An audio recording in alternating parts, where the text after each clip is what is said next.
Okay, YouTubers, anti-nuke activists, and people that are all around suspicious of government. This is for you. Okay, I want to jump right into my screen captures from the NRC Freedom of Information Act documents. They're available to the public and free.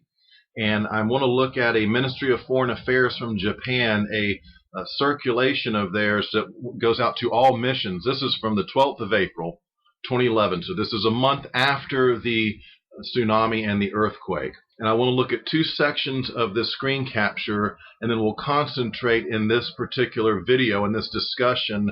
I want to debunk their estimates, their models on the plume and the fallout. Okay, and again, I put it to you that they know better, and they were purposefully downplayed, and I'll get to that in just a second. First of all, I want to read to you this section at the top. It says, with regard to the accident at Fukushima Daiichi nuclear power plant, the Nuclear and Industrial Safety Agency, NISA, has decided to raise nuclear accident severity level, according to the INES standard, to the highest level 7, parentheses, same as the accident at Chernobyl, close parentheses, from current level 5, based on the latest information gained. Okay, let me have a quick look at that, and let's talk about that real quick, because when you look at the severity of the accident, what they knew early on, prolonged station blackout, Zerk fire, melt on the floor, all this other business, you would look at probably one unit and say that's a level 7. I mean, to be quite honest with you, with what we know now and what they knew then, because many of us we're ignorant and we're still learning, but the experts know all this and have known it all along. So to even raise it to a 7, that's still quite ridiculous and utterly downplayed, because you have multiple units in question. And each of these has the potential to release vast amounts of radiation, and in fact, that's exactly what was ongoing. There's a prolonged station blackout. You can't cool the fuel, and you can't get power or water to it. And so the worst of the worst does happen in a prolonged station blackout. And so, again, if you want to give it a fair rating, you would look at each individual unit and say, well, 4, while it wasn't active at the time, it had a heavy offload into the spent fuel pool.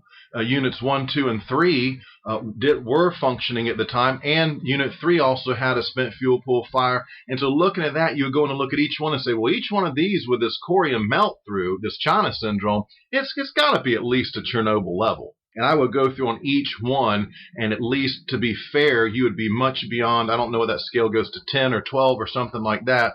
You would have to take it to its very highest, and say it's likely beyond that. This is a catastrophic accident. I use that term loosely, like we've never seen before, And I use the term accident loosely, folks, because strangely absent from any government discussion is the possibility of a tsunami bomb or a remote earthquake set off through electromagnetic waves. This is what General Cohen, our Secretary of Defense, spoke about in 1997. Okay, now let's examine the area I have highlighted here, and this is the focus of this video is on their downplay of the modeling. And it says the estimated total amount of radioactive material discharged into the air, however, is approximately 10% of that of the accident at Chernobyl. So they're raising the level to 7, but they're saying it's not a whole lot of emissions coming out of there. And this is total bunk. Let's begin to debunk this. This next screen capture is one I just recently found, and that's why I'm kind of redoing this. And I've already done this already on the downplayed modeling. But again, this just concretes and makes my case that much more robust. And let's look at the highlighted. This is from an IAEA release, also from the 12th of April, 2011. And the important section to note, it says Russia was also vocal in this discussion, stating that it is, quote, not appropriate to compare accidents like Chernobyl and others, because this is not what the INES system is for, end quote. Russia also, parentheses, correctly, close parentheses, pointed out that the accident at Fukushima is still ongoing, and it is premature to speculate how much radioactivity will be released in comparison to other accidents. Seemingly, Russia was concerned with Japan's announcement that the radioactive releases from Fukushima so far are only 10% of what Chernobyl released. Okay, and then I highlight another section where Russia's questioning, hey, how are you going to store all this radioactive water? How are you going to store all this radioactive liquid waste? That's also relevant too, but that's the focus of this video. I want to hammer home on this them trying to say it's only 10% of Chernobyl. These models were based on 96 hours or 4 to 5 days. And that is seriously downplayed. And here's Russia saying exactly what I, myself, and Kevin Blanch and a handful of others have been saying for some time now. And Russia is saying it's premature to speculate because this is ongoing. These emissions are ongoing. And I have measured plumes into April out of these Freedom of Information Act documents. So these plumes were ongoing for several months that we can prove beyond a doubt. And it certainly looks like now when TEPCO has a Mystery Steam episode coming out of Unit 3 3 weeks ago, yes, these emissions are ongoing. You can't model it on 4 to 5 days or 96 hours. That's criminal. They know this. They know better than that. But that's how you hand the president a piece of paper that says you don't expect harmful levels of radioactivity, right? And this is criminal. This was a conspiracy.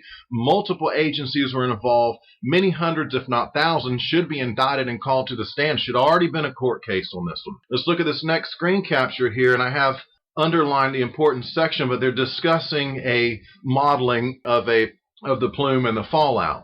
And they're discussing the source term provided to NARAC, and this is an agency or group that does modeling of plume and fallout.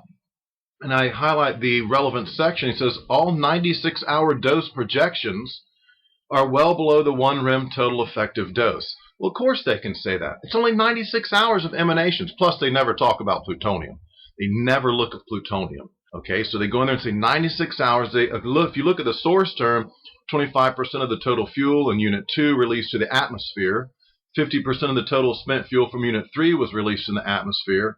100% of the total spent fuel was released to the atmosphere from Unit 4. Again, that bolsters what I've been saying. They wouldn't be running that stuff if they didn't think it had been a melt on the floor and everything was released to the atmosphere.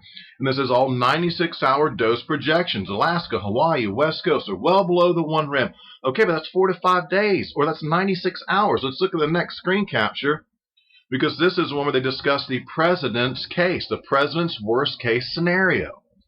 And the male participant, we don't get to know his name, but Jim Wiggins is talking to him. Jim Wiggins would know, and Chairman Jaxco would know who this was. Says it's bounding. It includes the fuel in the 3 reactors, the fuel in 4 spent fuel pools. It does not include the common spent fuel pool around Unit 4, nor reactors 5 and 6 on any spent fuel pools there. And it's assumed a release based over a 4 to 5 day period. Again, that's incredibly downplayed. When they knew for weeks and weeks, and again, I say measured plumes, discussion of plumes up into April, and recently we have Mystery Steam, so it's ongoing. I say ongoing for many, many months. Had they actually modeled it on the real length of time that would have been realistic, it would have broke all of these protective action guidelines, and they did not want to give warnings. And folks, this is the crime. This is Plumegate. This is the cover-up. This is the horror of it all. I mean, what can I say? Women and children out in the rain. Pregnant women out in the rain. Athletes exercising on the West Coast when the nanoparticulates and the aerosolized plutonium swept across us, folks. This is the travesty of it all.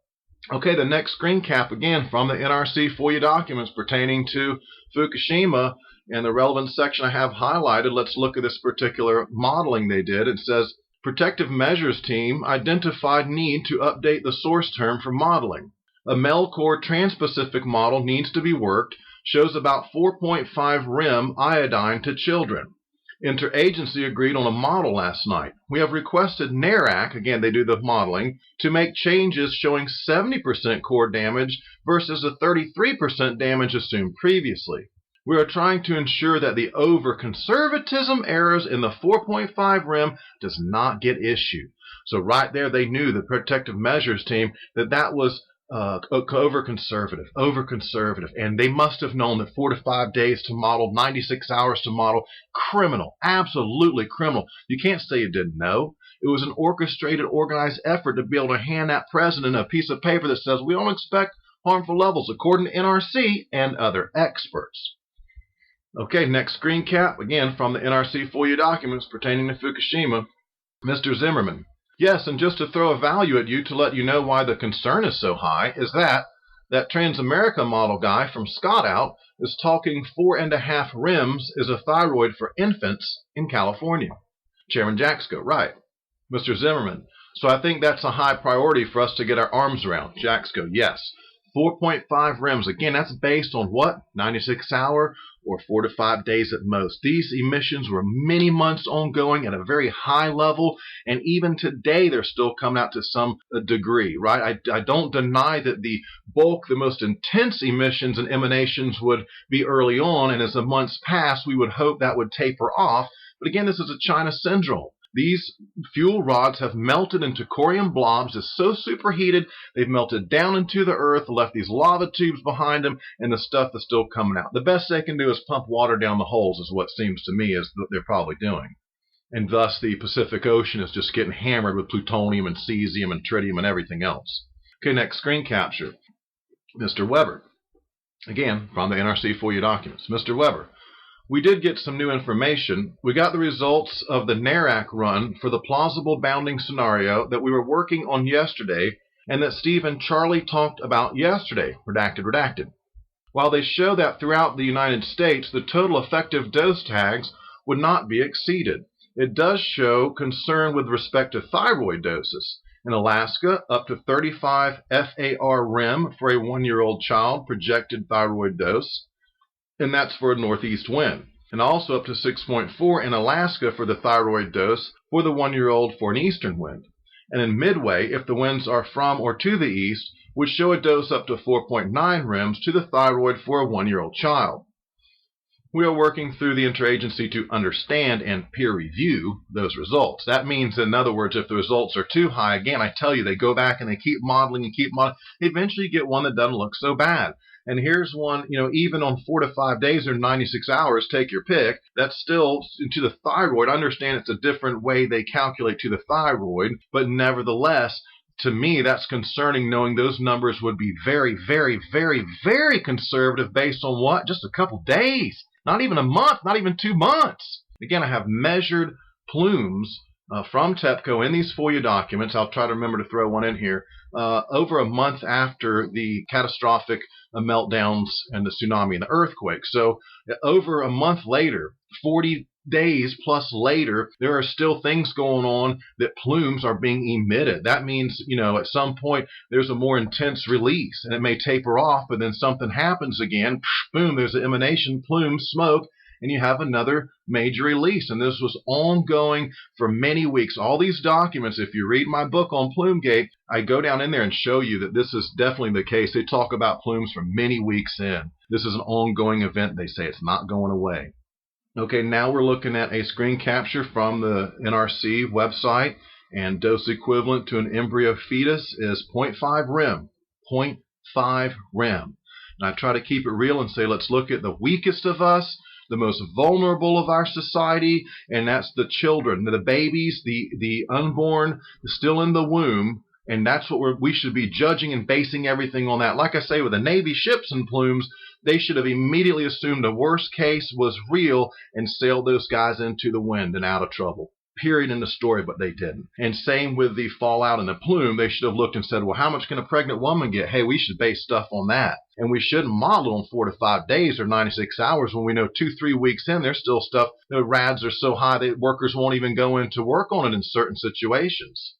And finally, this last screen cap, I would just like to throw in there and continue to hammer home the fact there's no mention of plutonium. They don't want to talk about it. A fuel rod, after it's been used, there's plutonium in it. So plutonium, there's just a vacancy, a total lack of, a void of discussion of plutonium, and that's criminal in and of itself. So the modeling is downplayed in the duration of the emanations of the radiation that's being ejected and carried away in the form of plumes and radioactive cloud. And plus, they're not modeling for plutonium, or no discussion of plutonium at all. And I tell you, that's absolutely criminal, absolutely criminal. Okay, so that pretty much, under 20 minutes, that should give you an idea of how Obama was able to come out and keeping his nose clean. He's able to say, hey, NRC told me that, and other experts told me that.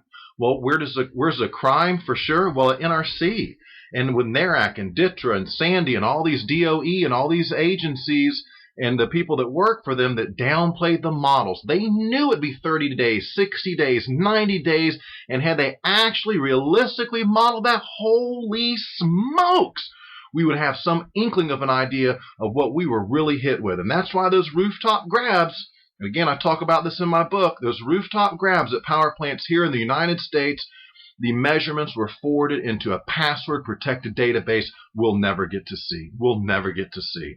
Okay, that's it, guys. Thanks for sticking around for another video trying to debunk some of this. Wow, it's just a travesty and it's a crime.